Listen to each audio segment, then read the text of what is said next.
You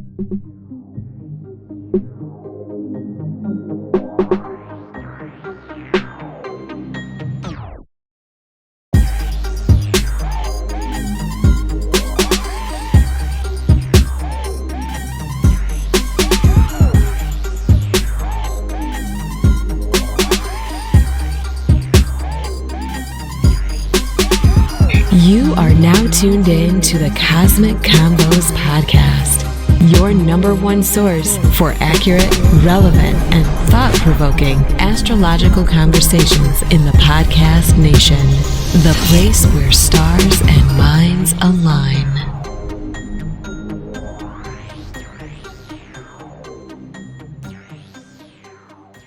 Peace, you're now tuned into the Cosmic Convos Podcast. I'm your humble host, Herut. And we got the man of the decade, Brother Ra. How you doing? Brother, enjoying life, taking it a day at a time, applying what's up in heaven, down below on earth, brother. Not much else. How about yourself? Hey, just enjoying the changes. Got, daughter's getting bigger. She's growing, enjoying that and trying to adjust to all the exterior changes happening out here as well. So, no complaints. Indeed. Yeah, definitely changes. But I'm sure having that beautiful baby girl, man, is always inspiring and gives you that power to keep pushing and go over the top for, little. I always tell men, you're not really a daddy until you have a little girl. So, definitely, I know that's a powerful motivational factor in the right direction. Indeed. But before we go further, I want to remind you all that this podcast is brought to you by Push It Forward Media Group and Caliprucha Astrology. You can find Push It Forward Media Group at pushitforward.com. You can also find us on Instagram at pushitforward. That's PUSHITFWD. That's spelled that way, both for the Instagram and the website. Also make sure you follow us at Cosmic Convo. That's on Instagram. That's COSMICCONVO. And we're also at Cosmic Convo on Facebook as well. Brother Ra, how can the people get in touch with you? Three primary ways. Facebook and IG both. Check them out on both. So you could use the same name on either one of those and get a hold of me. Or you can even hit me up on calipruchaastrology@gmail.com. Either one of those definitely ring my bell. Indeed. So we're back. We're here. Season 2 finally in full effect. It took a little while, but we were just getting everything together, getting our minds right, and, letting you all, get a little break, because I know, these topics and astrology on its own could be a little heavy, but, we're back now. How you feel about that, Brother Ra? Indeed. Again, everyone, appreciate your patience. These podcasts, these shows are definitely, like I said, they're hard hitting, they're heavy, they're deep, and for us to be able to really do them thoroughly and properly, sometimes we have to really kind of decompress and take that information and then really come back with something even better and stronger so that we can get deeper into this knowledge and really explore how this thing works. So again, thank y'all for your patience, and this season 2 is definitely one you want to tune into. Absolutely. So, to that point, I think we started off at the perfect time, right now. I mean, unless you live on, Pluto somewhere, you probably, somewhere cooped up in your house, keeping your eye on the news. If you're in the United States, you definitely keeping your eyes on the news because you're looking at what all the different reports is coming on and stuff like that. So we got, this kind of global pandemic thing going on. But this episode, we're not going to hit that directly. It's definitely related, but we're not going to hit it directly or whatnot. So, before we get all the way in the topic, I did want to, let everybody know that we got some new things that we're starting this season. Number one, we're going to launch our Patreon, right? And it's going to give you opportunity to be more part of the show and kind of, really show your appreciation for the show, and kind of help us out a little bit as well, help the show out so we can grow the show. We can do different things with it, and take it to new heights and stuff like that. So we'll be releasing the details on that, coming real soon or whatnot. And, also, we're going to, this season is gonna operate a little differently. We kind of met and kind of got a lot of things planned out. But I think you all will really kind of enjoy how we're gonna hit these topics. And then, like I said, with the Patreon, you guys have an opportunity to have some input as well. Brother Why, how you feel about those changes?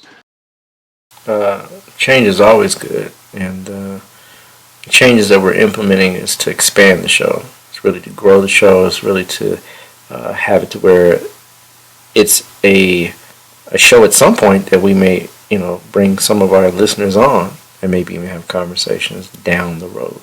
But this is so that we really can expand the topics, expand the comments, expand the dialogue, and really give people what they're looking for in regards to interacting with the knowledge, if you will. So I'm all for the changes, and I look forward to that 25th show when we're going to really talk about the next season. Indeed. So, getting down to the get down,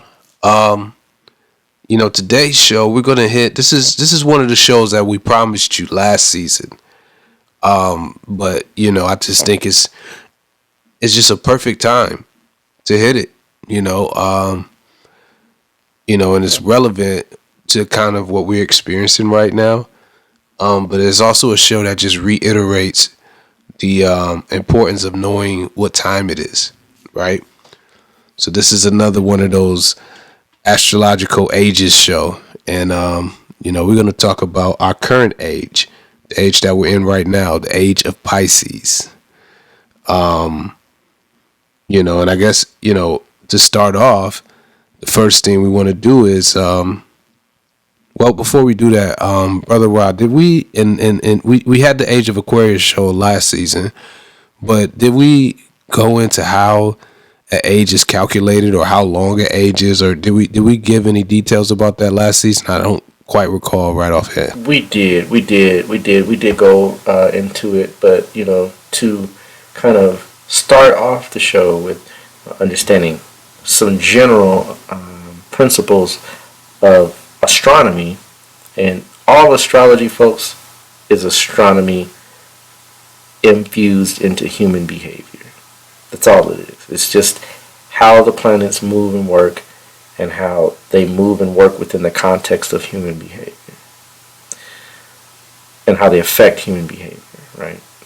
But nonetheless, the ages themselves are also called eons. You'll hear them refer to that in other maybe genres or other reference points, but they're also called eons. And so each eon or age is approximately 2,160 years. Yeah. Now, each one of those ages is based upon or relates to an actual zodiacal sign. So each age being 2,160 years, the age of Pisces is 2,160, the age of Aries, the age of Aquarius, the age of Capricorn, and so forth. Each one is respectively 2,160 years. The way we understand it is that when we multiply the 2,160 years times 12, we come up with a great age, which that is 25,920 years. So the great age is when the all 12 of these zodiac signs by way of precession there has been a complete cycle of that 25,000 year period, and then of course it starts anew again. Well, the way we understand the ages, each age being 2,160 years, and the circle itself is what we're talking about. Zodiac, zo, right, is animal, and diac is circle. So this circle of animals. Yeah. A circle is 360 degrees. When we look at the sky, we're taking that 360 degrees and dividing it up into 12 equal portions. I said equal, right? Because there are some astrological systems that don't use equal portions. But for the sake of making everything equal, right, it's, right, 12 signs, right? You're going to take 360 and divide it into 12, and you're going to get 30. So each sign is worth 30 degrees. Well, when you look at the heavens, it takes 72 years for the heavens to precess, meaning to move backwards 1 degree. So if we understand 1 degree is 72 years, right? And we multiply 12, right, times 72, right? When we multiply 72 times 30, you get 2,160. Excuse me. Yeah. Right. So each age being 2,160, then we can take that 2,160 years and start looking at it from the perspective of that is the age that we're in, the sign that we're in.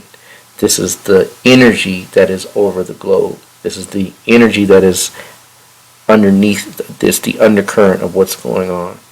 So the age of Pisces lasts for 2,160 years. The age prior to it, which is the age of Aries, lasted 2,160 years. And then so forth and so forth and so forth. So just keep in the back of your mind that we're talking about a period of over 2,000 years, right? Give or take. Yeah. And so understanding precession, the sky moves backwards as it goes. The way we know that, the way we would know the age, to really demark the age, is on March 21st, right? Every year we look out on the horizon in the sky and see what the constellation is, what sun the constellation is in when the sun is rising March 21st. Every year. So right now, as it rises on March 21st, it's about 6 degrees Pisces. Yeah. Right. So we just do simple math, right? We got 72 years, right? I just rounded to 70. 70 times 6 is about 420 some odd years plus before we're actually in the next age. Right? Give or take a few years. So we have about that period of time left. So we're actually at the end of the age, but we're not in the age of Aquarius yet. Yeah. We're on the cusp of the cusp. So understanding that, when we talk about the age of Pisces, we also have to talk about the age that precedes it, because that kind of gives us the pretext to what is going to occur in the age. And so the age of Aries is the age prior to the age of Pisces. And I know most people are thinking in their mind, well, Aries is how does it that goes from Aries to Pisces when Pisces starts it off and it goes forward? Remember, again, the ages move backwards through the sign. So it would go from Aries to Pisces to Aquarius to Capricorn to Sag and so forth, going backwards. And this is one thing I wanted to add. This is, we've touched this before, but the precession is one of the key differences between the sidereal and tropical approaches to astrology. Absolutely. The sidereal takes into account the movement of the planet, the movement of precession and the movement of the sky, and also it reflects what is actually in the heavens as we speak when we look at planetary placements. So we don't look at necessarily what's on paper, even though we use ephemeris and paper to reflect what is in the sky, we actually use what is actually in the heavens and not something that has been appropriated for another time. But that's a whole other topic.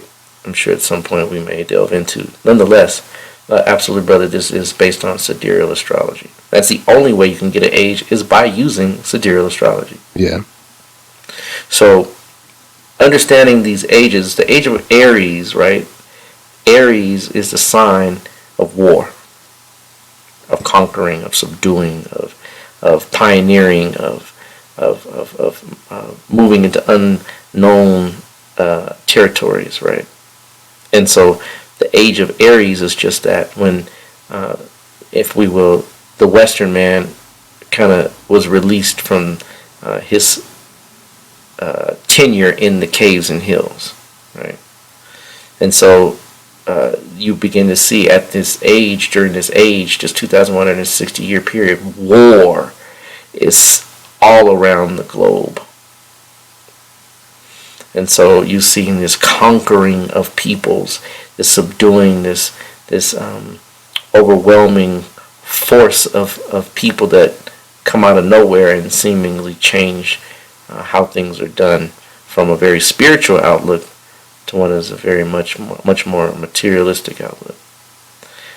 But nonetheless, right, we'll do the ages. We'll do one on the age of Aries, which is quite phenomenal as well. Just seeing how that age facilitated so much war, so much conquering. Yeah. But to bring us kind of, forward somewhat, we know that between all fire and water signs are what we call Gandanta zones. Between 29 degrees, 29 degrees of any water sign to about 1 degrees of any fire sign, that zone is what we call the Gandanta zone. So that is kind of like the point in which things are really topsy-turvy in that area of the sky, right? In that zone, or when things pass through or kind of affected by that energetic area. And so we know that the age of Pisces began around, right, I'm going to say between 325 to 330 AD. Some people push it to 300. Some people push it a little after, maybe even 360, 370. Remember, we're talking 72 years is 1 degree, right? And if we take 72 times 2 is 144. 144 is that kind of, that little 144 years is kind of like a zone where this is when the shift really happens, right? When the flux changes over from one thing to another. And so we know right around that time, 300 AD, 300-ish, that's when Christianity as a religion began to take birth, began to take root. In order for that to happen, several things kind of took place at that time, one of which is called the Council of Nicaea, which is convened by an individual by the name of Constantine. He's a Roman emperor, or was a Roman emperor at the time. And this Council of Nicaea was generated so that they could come up with a consensus and a streamlined understanding of how they're going to approach this newfound way of life and religion, if you will. Yeah. Now, talking about the age of Pisces, since we're now we're out of the age of Aries, we're into right around 300-ish, like I said, AD, and we've moved out of the age of war, right? We're talking about the Roman Empire is beginning to fall at this point, y'all. Right? Well, it needs a reinfusion. In fact, in the area at the time, there was a lot of different factions with regards to the ways that these people kind of did their everyday life. So some of them were pagan, some of them were Christian, some of them I'm sure were agnostic. They had different ways of doing it. But in order to kind of consolidate and make sure that this empire remained in power, right, there had to be a new approach. And this is all simultaneously happening when the ages are switching over from one age to the next. So war is no longer the means, right? And at this time, you're talking Egypt is still a big piece of the breadbasket of Rome. Right? Yeah. In ancient times, Egypt was the breadbasket of Rome. You know, the interesting thing about that is that you know, a lot of people think that that's, you know, Rome was trying to conquer Egypt for its gold and stuff like that, but it was for its agricultural capability. Oh man, I mean, you could grow anything on the Nile. To this day, you drop a seed on that soil and walk away, and it will take root. Yeah. So, you know, being the breadbasket of... And one more thing, and that's the reason why Italy is known for what it's known for. The pastas, the breads, because it wasn't producing that stuff on its own back in the day. No, not by a long shot. And so, you know, understanding that at that time, you know, Egypt is still a very big player in the world scene. It's not some backwater little country. This is a serious... I mean, you must understand, the pyramids still looked fairly decent at this time. Yeah. I mean, it looked still close to what it would look like had it been in its heyday. So it had the limestone on it. Right. Because the limestone was taken off the pyramids to build mosques, folks. Yep. So the limestone was still there. We're talking about Cleopatra and all these kind of people are still around at this time. So Egypt is still a very major player in the world scene. And they have a very strong impact on the world of Rome, on the thoughts of Rome, the customs of Rome, all these things. But that's another story. But trust me, Christianity is more than influenced by the spiritual systems of ancient Egypt. Oh, yeah. In fact, just as a side note, talking about the Council of Nicaea and talking about some of the things that they did, one of the things the councils did, maybe not at this council, but as they progressed, is to canonize certain books that would be facilitated in what we now call the Bible. And so whatever was not considered canon, obviously, you know, was considered heretic, right? Or, you know, it's heresy if you were to read it. But nonetheless, certain books that weren't included, some of those books, in fact, a cache of them called the Naqsh Hammadi Library was found in ancient Egypt. Now, why would biblical texts or scriptures that weren't included be found in a place like Egypt? You would think it'd be found in the Middle East in some Dead Sea cave somewhere, some cave near the Dead Sea or something like that. And they have some Dead Sea Scrolls too. But these scrolls were found in Egypt. Yeah. And so it shows that Egypt was a major player at the time when these religions were being created. Or this religion, rather, was being created. So let's talk about the age, right? Now we can have some pretext and some context. Let's talk about the age itself. Well, the age of Pisces is ruled by Jupiter, right? And Jupiter is the planet of religion, bar none. Right? It is the planet of religion. Well, what is being birthed at this time? The world's so-called first monotheistic religion, right, is being birthed. Well, Jupiter is now taking over on the scene. Yeah. Right. No longer is it the conquering. In fact, Constantine said himself, "We will conquer through this sign." Mm-hmm. So religion is the new mainstay in the world at this time. It's the new kid on the block, right? The new way of doing things, right? And so Jupiter ruling religion is, you can see that this is the inception of when this world view will change. Well, and I mean, and another thing, I mean, we mentioned it, but I just wanted to emphasize that, you know, Constantine is considered the first Christian, you know, major world leader at this time, or not just in general, ever, right? Right. And the Council of Nicaea is, you know, I mean, that's how you got the books that you have in the Bible and the emphasis of Jesus as well. All comes out of this right here at the beginning of the Age of Pisces. Yes, sir. I mean, Jupiter, the religion, the religiosity, that as a kind of way of life is taking over, and the momentum of that is far-reaching. Because when we talk about these ages, and we get into how the turning points of these ages, we're going to see how this religion spreads quickly. But moving into it, also talking about Jupiter, we also can talk about expansion, because Jupiter is the planet of expansion and growth. Yeah. Right?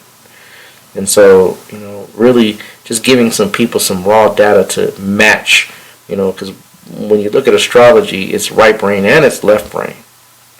Well, the right brain side is, Jupiter, the symbols, and, kind of what the symbology of it is, but the left brain side is to take the data that we see and to see how it correlates with what the symbols are revealing. And we can see that in this particular age, in fact, just thinking about it, folks, I mean, up until the 20th century, there were only 1.5 billion people on the globe at a given time. By 1927, the number jumps to 2 billion. By 1950, the number jumps to 2.5 billion. I know it seems slow, but just keep listening. By 1970, we're looking at 3.7 billion people on the globe. 1980, 4.5. 1990, 5.3. By 2000, we're at 6 billion. 10 years ago, we were at 7. And in 10 years, 5 years from now, we'll be at 8 billion people on the planet. That means within a 100-year period of time, the exponential growth on this planet of people has skyrocketed. That is Jupiter, bar none. Expansion, growth, multiplication, all of those things that Jupiter rules. Right? So not only did we mention religion as a mainstay, well, check, right? Now we got expansion, and we can see the expansion in the world, check, right? So we see this is the age we're talking. Right? Now, keep it in mind, right? Yes, right? Jupiter is ruling, so Christianity is taking root. Really, it's the deal, and we're talking expansion because Christianity didn't just stay in that region; it went everywhere. There's not a place on the globe that Christianity has not touched. So again, expansion through religion, always still focusing back on the points that Pisces is revealing to us about what is going on in the world at this time. So continuing, right, now we're talking about religion, talking about expansion, growth, explosions of population on the planet, right? Getting further into this age, right, we're talking now, the Holy Roman Empire has taken its root on the world. It rules the world. Right? But simultaneous, the Dark Ages ensue. Right? Now, remember, during this time, we have the Crusades, right? All the Crusades were about is religion. Of course, wealth and pillaging, but in the name of religion, yes. Yeah. But religion is still the fundamental reasoning behind it. Yeah. So again, religious themes. I mean, just repetitiously for thousands of years, we're looking at this as what is going on. Now, people say, "What about Africa?" Yes. Well, guess what? What happened in 700 A.D.? Another new religion was born, and it also sought expansion in the region in which it was in, which is the religion we now know is what is called Islam. It wasn't always called Islam. It's called Mohammedanism at one point. Mm-hmm. So, but nonetheless, this is another religion that is expanding and spreading and taking over in its name. Same theme, different religion, different, same thing, right? But just underneath a different disguise. So you can see religion as a mainstay of this age. Now moving in and talking about it, because they talk about the Dark Ages, and I know, right, for all intents and purposes, right, because they're saying that Europe was dark and all this kind of stuff, right? I get it, but they also might be kind of hinting to the Moors that came in and civilized them when they were in the Dark Ages. Yeah. To give them some of the advancements that they have, because obviously the church was hoarding knowledge. The church is a whore when it comes to knowledge. She hoards it. Don't you think for 1 minute that the Vatican don't got a whole lot of scriptures that they got from someplace they'll never tell you where they get them from. Yeah. We might find out something though. You know, oh, you gonna find out something, all right. Yeah. Right, be the end of the church, pretty much. But you know what I mean. Like, this is to understand that this is the power that this entity has. What we call the church. I mean, it's the most powerful thing on the planet. But even still, within the construct of this age, we have the Dark Ages, and then we have an Enlightenment so-called period. Well, Jupiter is also enlightenment. In fact, Pisces is the sign of enlightenment. Yeah. So you see how these themes keep running over and over. They keep presenting themselves over and over and over and over and over, right? Because this is the age, this is the time, this is the pulse of the planet. This is what's going on. This is what's being this is the divine plan at work, if you will. Yeah. Now, moving in and talking about Jupiter, well, you know, in fact, kind of segueing from Jupiter, Pisces is also a water sign. And so water, right, it doesn't deal with logic. It doesn't deal with reality. It deals with irrationality, emotions, sentimentality, illusions, dreams, right? When you're underwater, you know, your range of sight is limited. Yeah. So now, understanding when they say the Dark Ages, when you look into water itself is clear.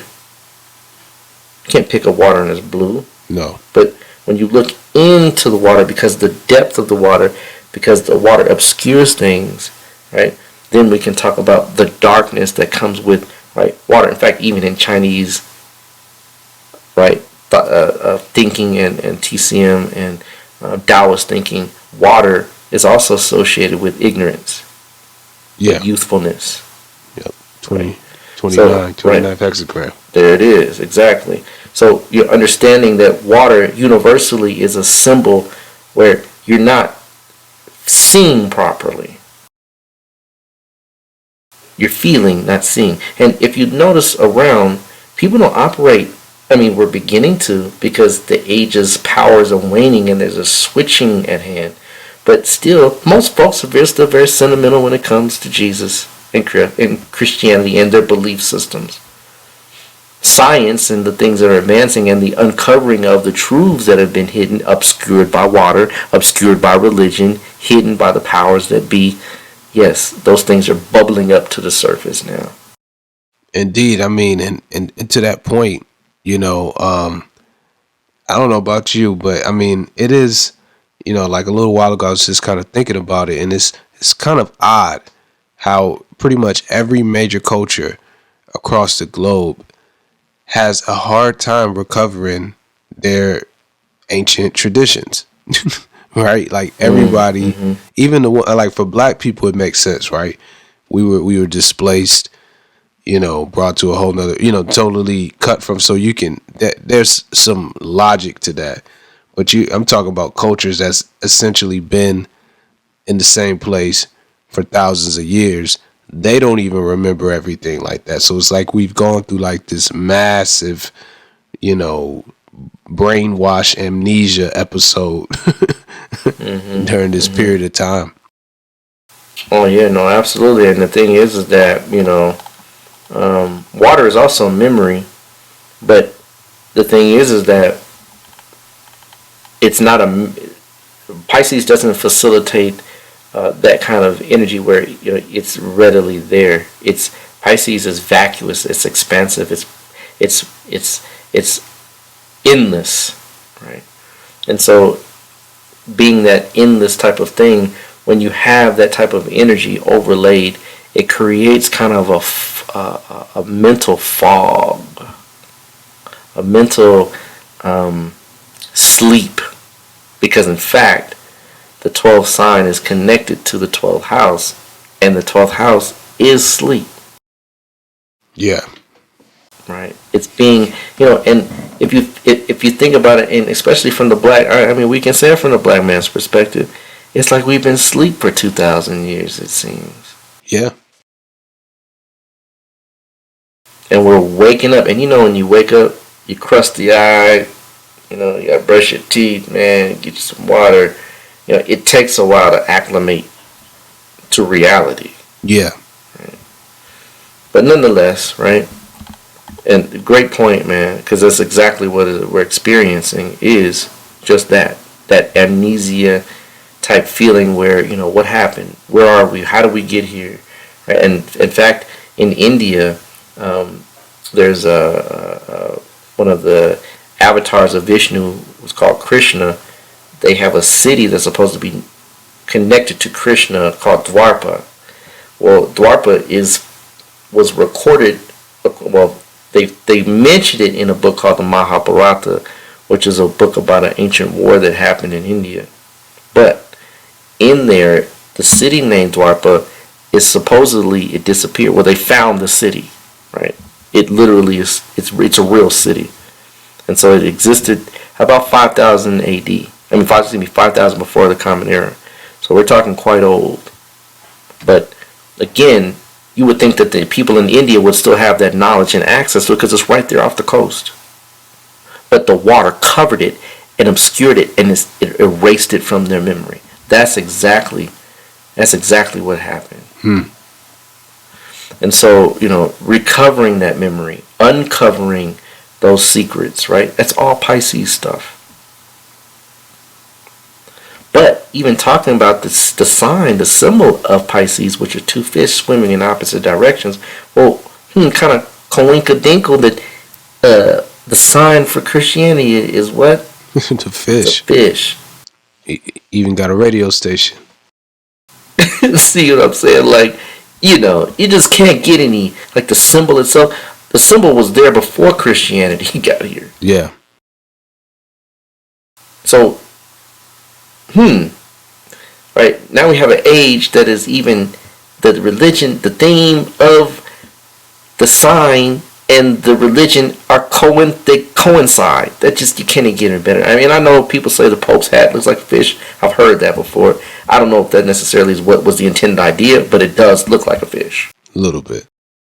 A little bit. Might be a stretch. Right, little twist and turn. Yeah. But it sure isn't far-fetched that they took place of the Comitian ideology and thought processes, especially by the way of their garb and their religiosity and their rituals and their religious approach. Oh yeah, absolutely. So you see what I mean? Like, it's right hand and sing, but nonetheless, talking about that symbol, seeing the symbol in connection to the religion itself, shows you that clearly that this is the age that is at hand. And within the construct of this, we're also talking about some serious stuff happening at this time, folks. We're talking about the Inquisitions, Protestantism, like I said, the Crusades. There's a lot going on, and all this is centered around religion. Everything that we've mentioned. Now, talking about kind of how we navigate this time period and understand, what's unfolding, what's happening. Well, we mentioned in last season something called nakshatras.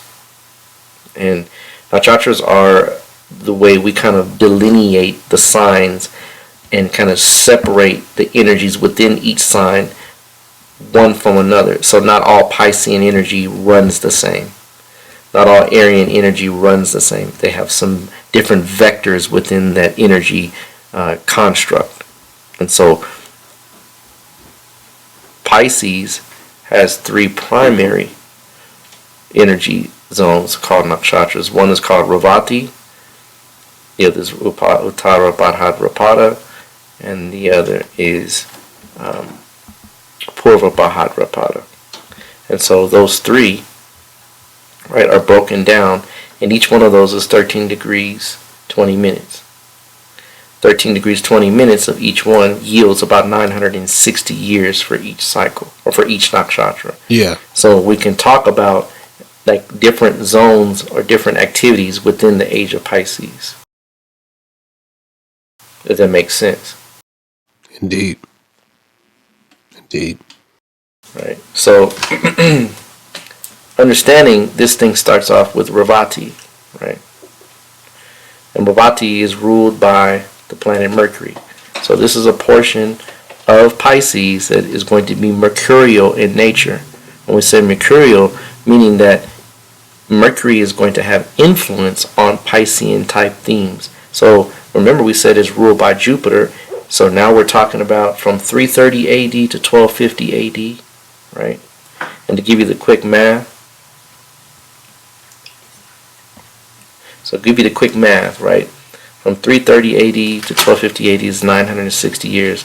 When we take 72 years for, right, 72 years for 1 degree, and we know there's 13.33 because we're rounding it up, 13 degrees 20 minutes equals right around 13.33.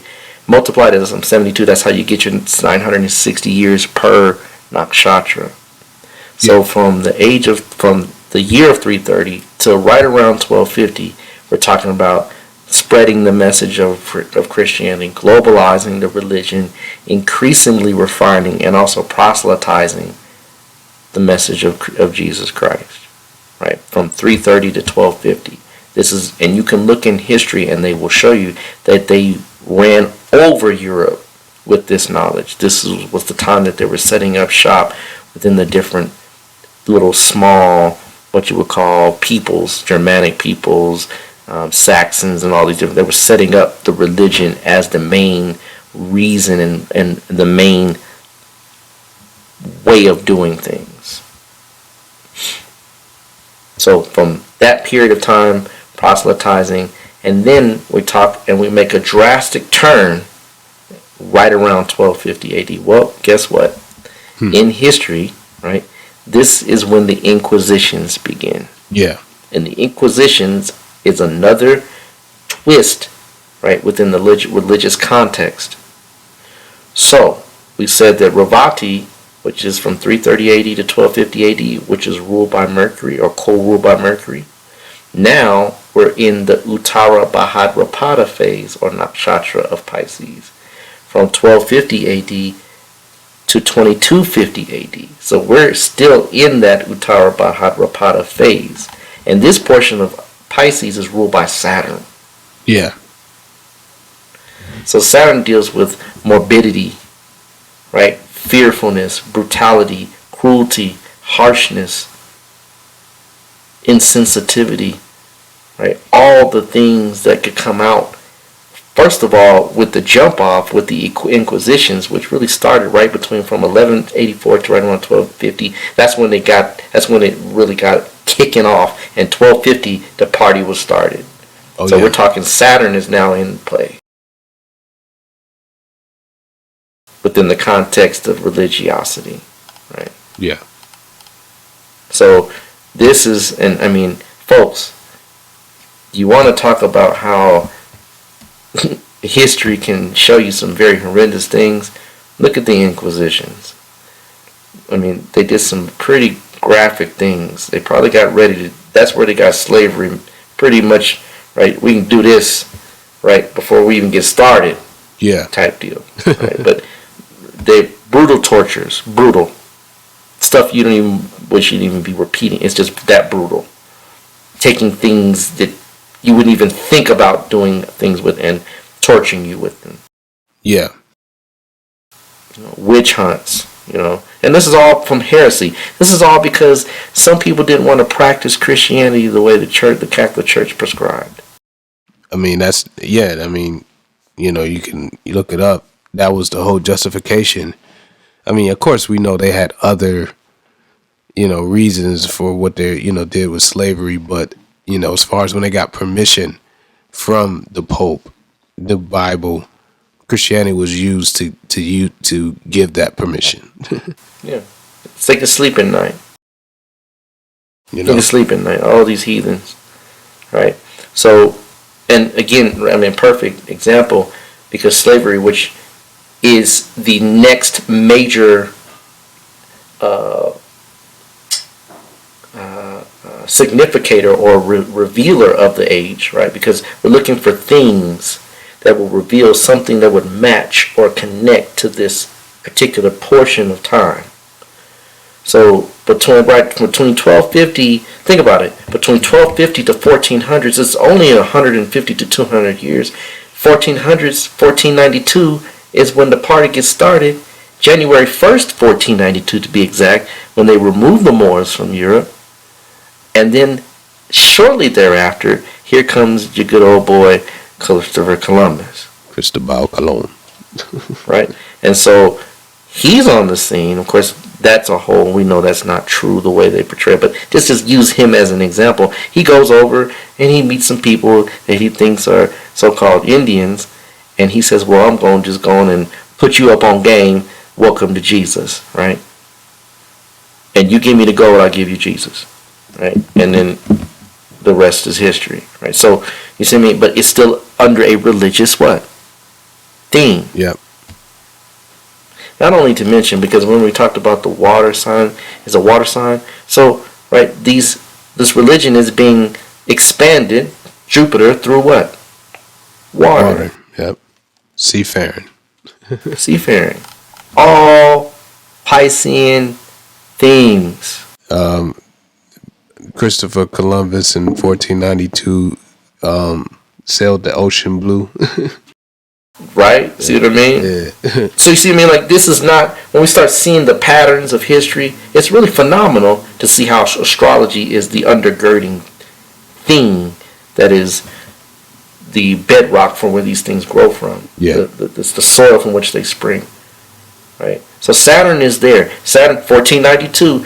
That's not far from 1250, is it? No, not at all. And we're talking Jonah Ark, all that kind of stuff, you know what I mean? The Demolay. Most people don't know what Demolay. That's where Demolay is connected to the Crusaders, which connected to the Knights Templar, Yeah. which connected to Masonry. Yep.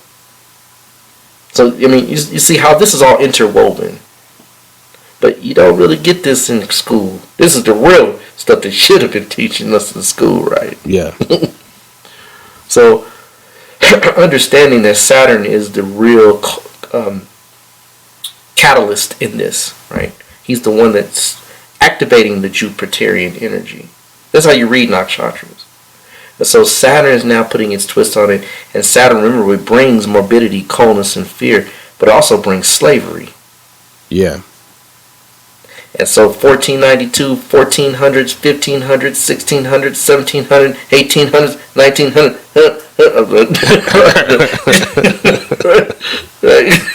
This is slavery, right? Yeah. Apartheid, colonialism, genocide, Jim Crow, segregation, Saturn. Yep. Saturn's also dark people. Hello. Yeah. You see what I mean? So you see, this is what's this is the time as unfolds. Right? Not only to mention that during this time period we're talking about the Opium Wars. And most people don't even know about the Opium Wars. I know folks are tripping on, China right now, but China really ain't got much to do with this, folks. Tell you the truth. Hate to burst your bubble, but it really doesn't. It's more of a recipient than the cause. But nonetheless, right? The Opium Wars is when the Europeans, British, right, had a thing for opium, and so they made sure. In fact, they killed 100 million Chinese to make sure that the opium stayed flowing. So, keep this in mind. This is all still expansion, but now expansion in the name of business. And guess what, folks? Jupiter also rules banks and bankers. And who rules the world today? Bankers. So see, you're not wiggling out of this thing. You think, oh, well, religion is the only means? Nope. It covers you on all bases. Oh, yeah. So, keeping that in mind, we talk about the duality of this, because now we're talking about the age of Pisces. It's a dual sign. And being dual, meaning mutable, it goes back and forth. It's unstable. It's flux. So being a dual sign, it talks about when we're thinking about the dual thing. Well, remember, all dual signs have two things happening at once. Right? All mutable signs are dual. Just a little FYI astrological, right, tidbit. All dual signs, mutable signs, have two things inside of them. Gemini has male and female. Virgo has the problems of dealing within themselves, so they're still they're battling within themselves. Yeah. Right? Then you have Sagittarius, which is the half horse, half man, dual. Then you have Pisces, which is two fish, dual. So all mutable signs are dual in nature. And being dual in nature, right, there's duplicitousness inside of it. So when we talk about the two fish, now we can understand what the two fish mean. The one fish that's swimming one way is spirituality, is truth, is rituals, right? It's uprightness, it's morality. But the other one is bigotry, poverty, misfortune, extremism, excesses. And we understand what happens when the body produces excesses through too much growth. You get masses, cancer. Cancer. Abscesses, cancer. Well, the world is kind of cancerous right now through all of the excesses that we've been producing, through the unprecedented growth of mankind. Now, when we talk about expansion, well, guess where else we're expanding now? Space. Space. And there's junk and excess up there too. It make no sense. It's everywhere. It makes no sense. It doesn't. It's just ridiculously uncontrolled. Well, we talked about that uncontrolled kind of recompense in the Age of Aquarius.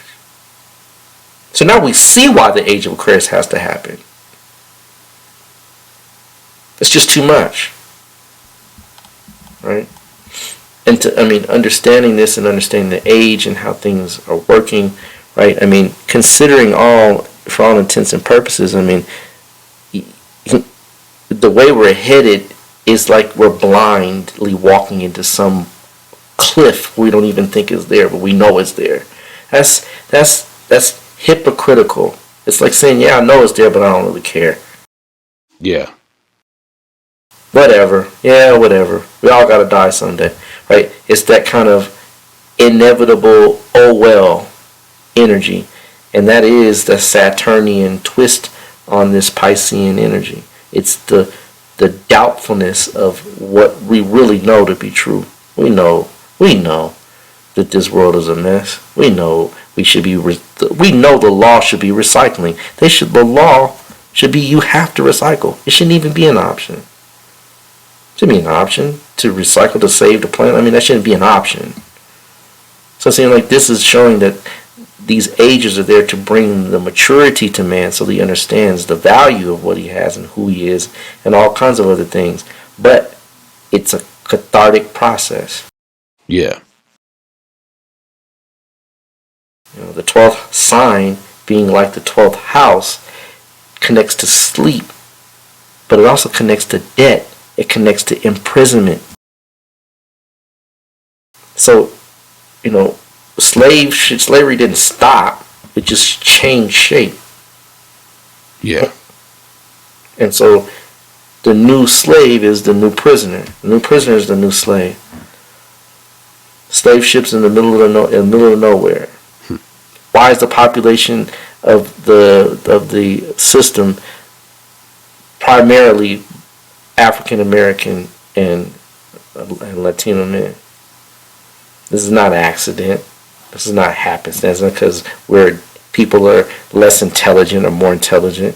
It has to do with you're a product of your environment. And if I can control your environment, I can control you as a product. So understanding how these systemic things work, then you understand, hey, I need to know what time it is. And folks, we are dealing with unprecedented expansion and the consequence thereof by dealing with the coronavirus. That's what this is. Yeah. There's two theories, and I don't know which theory is correct because I'm not a doctor in that regard. But I can tell you this much. Either theory, it's still both a relentless expansion of what was the cause of this thing. Some they say it was eating bats and all that.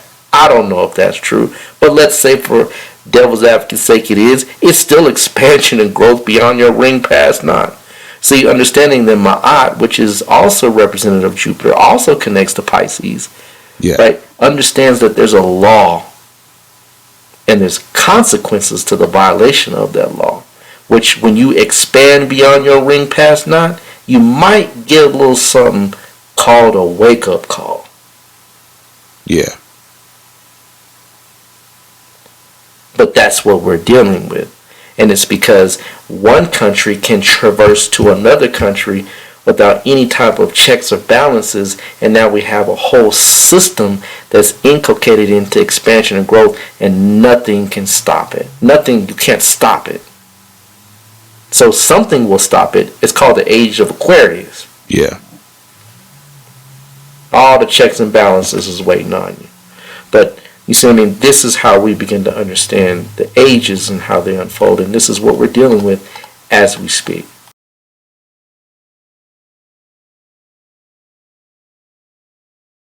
So with that, we will table the conversation and show you, and you can actually see that we are in the age of Pisces. We won't be into the age of Aquarius till about 2500 AD.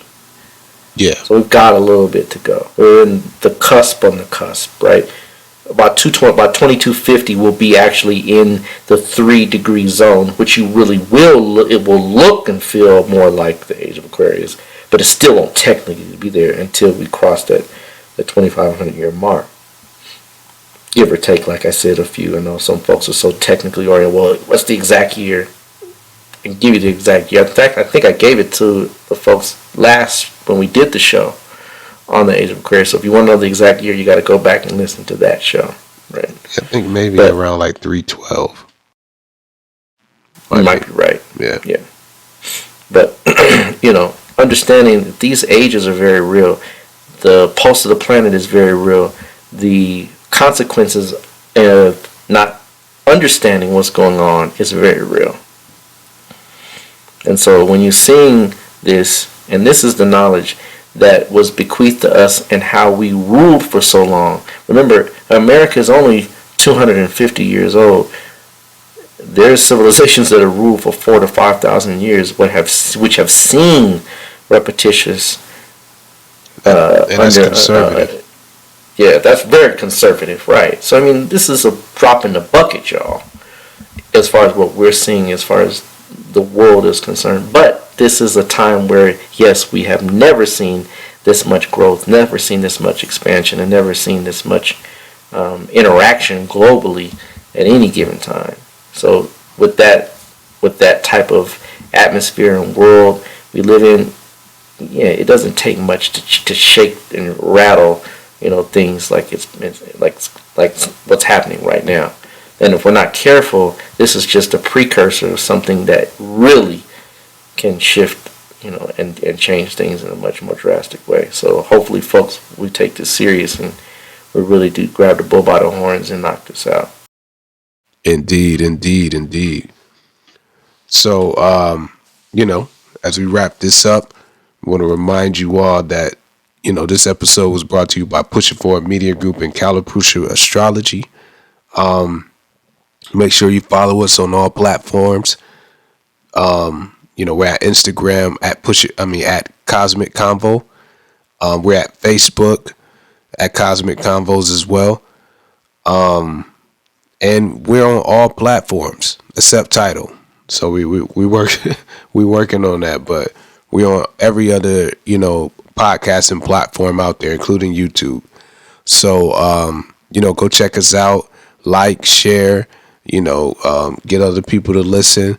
And like I said, we're going to be releasing more details on the Patreon as well, for you guys to get more engaged with the show and kind of, help support the show so we can grow and take it to a new level.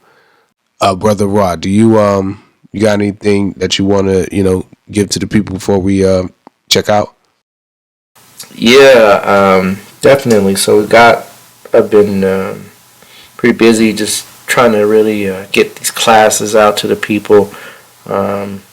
We've had a successful class for astrology fundamentals, and basically astrology fundamentals, what it is you learning the nuts and bolts, the basics of astrology, and really understanding the inner workings of it.